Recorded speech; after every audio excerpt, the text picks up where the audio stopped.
Alhamdulillah. Innal hamdalillah nahmaduhu wa nasta'inuhu wa nastaghfiruhu wa nastahdihi wa natubu ilayhi min shururi anfusina wa min sayyiati a'malina. May yahdihillahu fala mudilla lahu wa may yudlil fala hadiya lahu. Asyhadu an la ilaha illallah wahdahu la syarika lahu wa asyhadu anna Muhammadan 'abduhu wa rasuluh wa khaliluhu wa safiyuhu min khalqihi la nabiyya ba'dah. Allahumma fassalli wa sallim wa barik ala sayyidina Muhammadin wa ala alihi wa sahabatihi wa man sara ala nahjihi wastanna bi sunnatihi wa qatafa atharahu ila yaumiddin. Amma ba'd, fa ya ibadallah, usikum wa nafsi bi taqwallahi wa ta'atihi faqad fazal muttaqun. Faqala jalla wa ala fi muhkami tanzilihi, a'udzu billahi as-sami'il 'alim minasy syaithanir rajim. Ya ayyuhalladzina amanu ittaqullaha haqqa tuqatih wa la tamutunna illa wa antum muslimun. Wa qala sallallahu alaihi wasallam fi hadithihi, ittaqillaha haitsu ma kunta wa atbi'is sayyi'atal hasanah tamhuha wa khaliqin nasa bi khuluqin hasan. Ma'asyiral muslimin wa zumratal mu'minin, jemaah Masjid Al-Fauzin yang dimuliakan Allah Subhanahu wa taala. Alhamdulillah, puja dan puji syukur marilah senantiasa kita panjatkan kehadirat Allah Azza wa Jalla atas setiap nikmat yang Allah anugerahkan, terutama hingga detik ini. Kita kembali diberi Allah taufik untuk bisa sama-sama melaksanakan ibadah salat Jumat berjamaah di hari yang mulia Sayyidul Ayyam, dan di salah satu tempat yang dimuliakan, afdalul biqa'i fil ardi, yaitu tempat yang paling mulia di muka bumi ini, masjid Allah Subhanahu wa taala.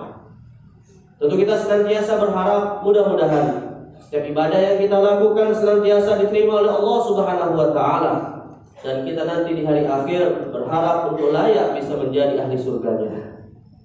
Salawat dan salam juga marilah kita sampaikan pada Sayyidil Mursalin wa khatamin nabiyyin, penutup para nabi Allah, Nabi Muhammad sallallahu alaihi wasallam, yang kita harapkan syafaatul uzmanya di hari mahsyar. Dan mudah-mudahan nanti di hari mahsyar Rasulullah berkenan mengakui kita sebagai umatnya, dan Allah mentakdirkan kita menjadi bagian dari orang-orang yang bisa menemani Nabi di Jannatil Firdaus.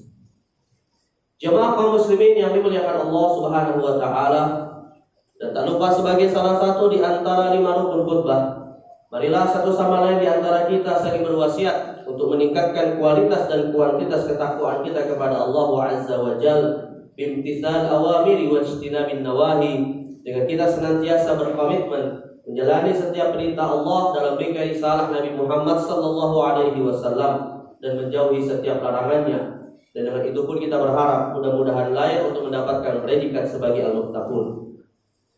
Jemaah kaum muslimin yang dimuliakan Allah Subhanahu wa taala, dalam suatu hadis yang diriwayatkan oleh Imam At-Tabrani dalam kitabnya Al-Mu'jamul Awsat, Nabi sallallahu alaihi wasallam pernah bersabda, "Laisa minna man lam yahtammu bi amril muslimin." Kata Nabi sallallahu alaihi wasallam, bukanlah bagian dari golonganku, bukanlah bagian dari umatku yang layak untuk mendapatkan syafaatku nanti di hari akhir, mereka yang tidak peduli kepada nasib saudara-saudara muslim lainnya. Jemaah kaum muslimin yang dimuliakan Allah Subhanahu wa taala, hadis ini menjelaskan kepada kita bahwa solidaritas sesama muslim merupakan tuntutan agama. Solidaritas dan kepedulian seorang muslim kepada muslim lainnya merupakan kewajiban agama, yang bahkan Nabi SAW menyandarkannya sebagai bagian orang-orang yang mendapatkan jaminan terhitung sebagai golongan Rasulullah SAW. Suatu hal yang tidak bisa dipungkiri, suatu hal yang secara pasti bahkan ditegaskan di dalam banyak dalil-dalil agama Islam, apakah dalam Al-Quran dan Sunnah, bahwa persaudaraan iman merupakan persaudaraan tertinggi seorang mukmin kepada mukmin lainnya, bahkan melebihi persaudaraan atas dasar nasab ataupun kesukuan dan dasar-dasar yang lain. Karena itulah di dalam Al-Quran Allah Subhanahu wa taala menegaskan, a'udzu billahi samiil 'alim minasy syaithanir rajim, innamal mu'minuna ikhwah. bahwa sesungguhnya orang beriman itu bersaudara. Bahkan di dalam banyak hadis Nabi SAW menggambarkan persaudaraan iman itu dengan gambaran yang sangat luar biasa. Dalam suatu hadis riwayat Imam Bukhari dan Muslim, Nabi SAW bersabda, "Al-mu'minu lil mu'mini kal bunyani yashuddu ba'duhu ba'dha." Sesungguhnya hubungan seorang mukmin dengan mukmin yang lainnya layaknya satu bangunan yang saling menopang satu sama lain di antara mereka. Dan dalam hadis yang lain yang juga diriwayatkan oleh Imam Bukhari dan Muslim, Nabi SAW bersabda, "Matsalul mu'minina fi tawadihim wa tarahumihim wa ta'atufihim kamatsalil jasadil wahid. Idza ishtaka minhu 'udwun tada'alahu sa'irul jasadi bis-sahri wal humma." Sesungguhnya perumpamaan orang mukmin dengan sesama mereka dan orang-orang yang beriman dalam rasa cinta di antara mereka, kasih sayang di antara mereka, layaknya sebagai satu tubuh yang ketika salah satu anggota tubuh tersebut merasa sakit, maka tubuhnya yang lain akan merasakan juga kesakitan yang sama, bahkan kemudian merasakan demam dan tidak bisa tidur dalam waktu yang lama. Jamaah sekalian yang dimuliakan Allah Subhanahu wa taala. Inilah gambaran bagaimana Allah dan Rasul-Nya menegaskan tentang solidaritas umat Islam antara sesama mereka. Terlebih kalau kemudian di antara saudara mukmin itu termasuk orang-orang yang kemudian diuji oleh Allah melalui kezaliman oleh orang lain. Saudara-saudara mukmin yang kemudian diuji oleh Allah ditindas oleh orang-orang yang lain. Tentunya lebih pantas untuk kita kemudian memberikan solidaritas tersebut. Tentunya lebih pantas untuk kita kemudian bisa berkontribusi sebisa mungkin yang ada dalam diri kita sebagai tuntutan iman kita kepada mereka. Dan terlebih lagi jika saudara mukmin kita yang tertindas tersebut adalah mereka yang dipilih oleh Allah Subhanahu wa taala, adalah mereka yang Allah jadikan sebagai penjaga hurrasu ardil riba, mereka yang Allah pilih menjaga salah satu tanah yang disucikan di dalam Islam, yaitu saudara-saudara kita yang ada di Palestina sana, yang Allah pilih untuk bisa menjaga satu di antara 3 kota suci umat Islam setelah Makkah dan Madinah, yaitu Al-Masjidil Aqsa di Palestina. Dan satu hal yang sekalian dimulakan Allah Subhanahu wa taala yang patut kita yakini, yang patut kita ketahui bersama, bahwa sesungguhnya Al-Masjidil Aqsa di dalam sejarah dan di dalam ajaran kita umat Islam bukanlah situs suci yang baru kemudian disucikan ketika muncul ada satu suku yang dinisbatkan kepada Nabi Yakub, yaitu Bani Israel. Dalam keyakinan seorang muslim, Al-Masjidil Aqsa telah ada jauh hari bahkan sebelum umat manusia menempati bumi ini.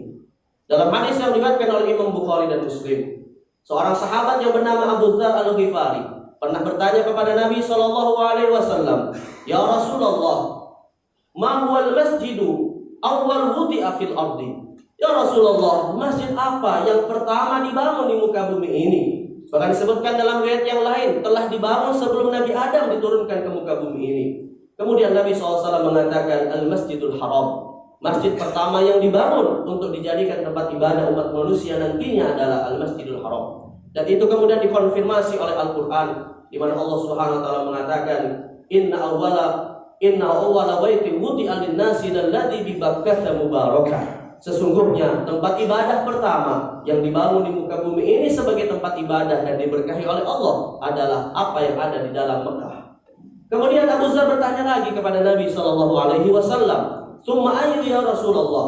Kemudian bangunan kedua apa ya Rasulullah yang dijadikan sebagai tempat ibadah setelah Al-Masjidul Haram? Kemudian Nabi mengatakan Al-Masjidul Aqsa, yaitu Al-Masjidil Aqsa. Lalu kemudian Abu Dzar bertanya lagi kepada Nabi SAW, "Wa kam bainahuma ya Rasulullah?" Berapa masa pembangunan kedua kota atau kedua tempat ibadah tersebut ya Rasulullah? Nabi mengatakan arba'una sanah, yaitu 40 tahun lamanya. Jemaah sekalian yang dimuliakan Allah Subhanahu wa taala. Hadis ini menegaskan kepada kita bahwa keyakinan seorang muslim yang meyakini bahwa Al-Masjidul Aqsa merupakan tempat suci yang harus dipertahankan oleh umat Islam, merupakan suatu keyakinan yang mengalahkan keyakinan-keyakinan umat lainnya yang meyakini dalam perspektif sejarah. Karena bagi kita seorang mukmin, Al-Masjidul Aqsa itu telah dibangun bahkan jauh-jauh hari sebelum umat manusia ada di muka bumi ini. Dan karena itulah menjadi bagian dari tuntutan keyakinan kita sebagai seorang muslim untuk ikut membela, untuk ikut berkontribusi, untuk ikut kita peduli kepada Al-Masjidul Aqsa dan khususnya saudara-saudara kita yang diberikan oleh Allah Subhanahu wa taala pilihan untuk bisa menjaga tempat tersebut. Jamaah kaum muslimin yang dimuliakan Allah Subhanahu wa taala. Setidaknya kalaupun kita tidak bisa berkontribusi dengan apa yang kita miliki, paling tidak minimal janganlah kita putuskan hati kita dan lisan kita untuk memberikan doa terbaik kita kepada mereka. Karena dalam suatu hadis Nabi SAW bersabda, sebagaimana diriwayatkan oleh Imam Al-Hakim dalam Al-Mustadrak, "Ad-du'a silahul mu'min wa imaduddin wa nuris samawati wal ardh." Sesungguhnya doa merupakan senjatanya orang beriman. Doa merupakan fondasi agama dan doa merupakan cahaya langit dan bumi.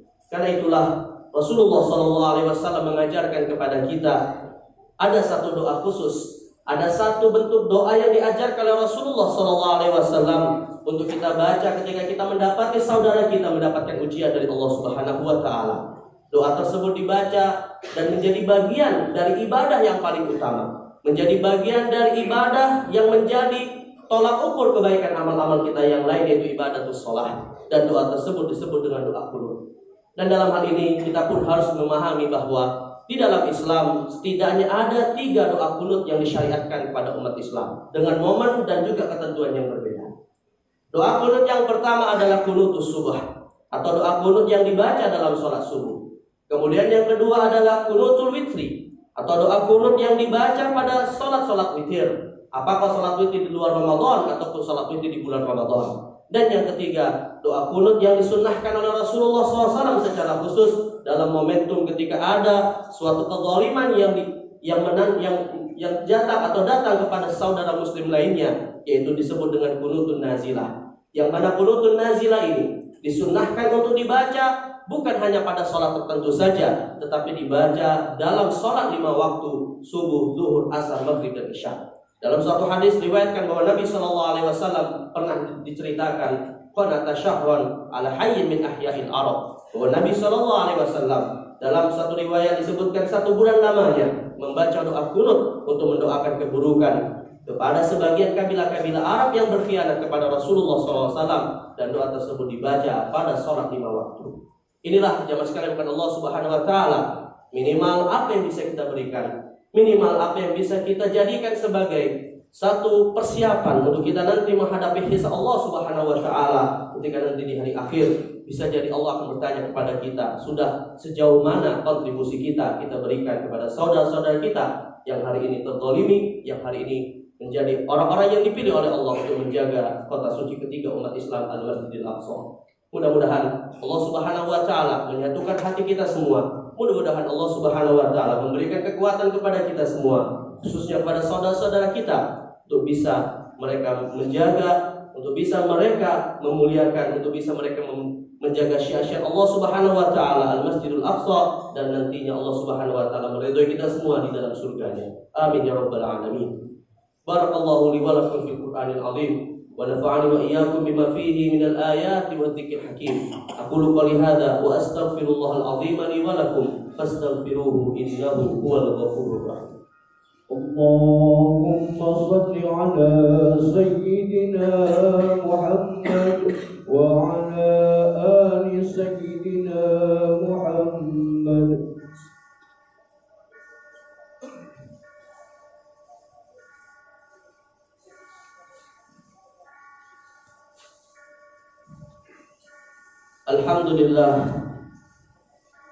Alhamdulillahilladzi an'amana bi ni'matil imani wal islam. Wassalatu wassalamu ala khairil anam sayyidina wa habibina wa qurrati a'yunina wa imamina wa qa'idina wa syafi'ina wa maulana Muhammadin wa ala alihi wa sahabatihi wa man sara ala nahjihi ila yaumil qiyamah. Amma ba'd, fa ya ibadallah, usikum wa nafsi bittaqwallahi wa ta'atihi faqad fazal muttaqun.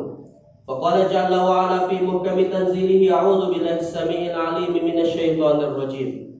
Ya ayyuhalladzina amanu ittaqullaha wa tanzur nafsum ma qaddamat lighad wattaqullaha innallaha khabirum bima ta'malun. Wa'lamu annallaha qad amarakum bi amrin bada fihi bi nafsihi وسن بملائكته المسبحة بقدسه فقال تعالى ولم يزل قائلا عليما إن الله وملائكته يصلون على النبي يا أيها الذين آمنوا صلوا عليه وسلموا تسليما Allahumma fassalli wa sallim wa barik ala sayyidina Muhammadin sayyidil mursalin wa ala alihi at-tayyibin at-tahirin wa ashabihi al-ghurril mayamin. Wardallahumma an sadatina Abi Bakr wa Umar wa Uthman wa Ali wa an baqiyatil ashratil mubashshirin bil jannah wa an baqiyatis sahabati ajma'in wa an at-tabi'in wa tabi'ihim bi ihsanin ila yaumiddin. Wardallahumma anna ma'hum bi rahmatika ya arhamar rahimin. Allahumma ighfir lil mu'minina wal mu'minat al-ahya'i minhum wal amwat innaka ala kulli shay'in qaribun mujibud da'awat wa ya qadiyal hajat. Allahumma aslih lana dinana alladhi huwa ismatu amrina wa aslih lana dunyana allati fiha ma'ashuna wa aslih lana akhiratana allati ilayha ma'aduna waj'al al-hayata ziyadatan lana fi kulli khair waj'al al-mauta rahatan lana min kulli syarr. Allahumma ansur al-islam wal muslimin. Allahumma ansur ikhwanana al-mustad'afin al-mujahidin fi Filistin. Allahumma ansur ikhwanana al-mustad'afin fi kulli makanin wa zamanin ya dzal jalali wal ikram. Rabbana zalamna anfusana wa in lam taghfir lana wa tarhamna lanakunanna minal khasirin. Rabbana atina fid dunya hasanah wa fil akhirati hasanatan wa qina adzaban nar. Ibadallah, innallaha ya'murukum bil 'adli wal ihsani wa ita'i dzil qurba wa yanhaakum 'anil fahsya'i wal munkari wal bagyi ya'izukum la'allakum tadhakkarun. Fadhkurullaha al-'azima yadhkurkum washkuruhu 'ala ni'amihi yazidkum was'aluhu min fadlihi yu'tikum wa la dzikrullahi akbar. Aqimus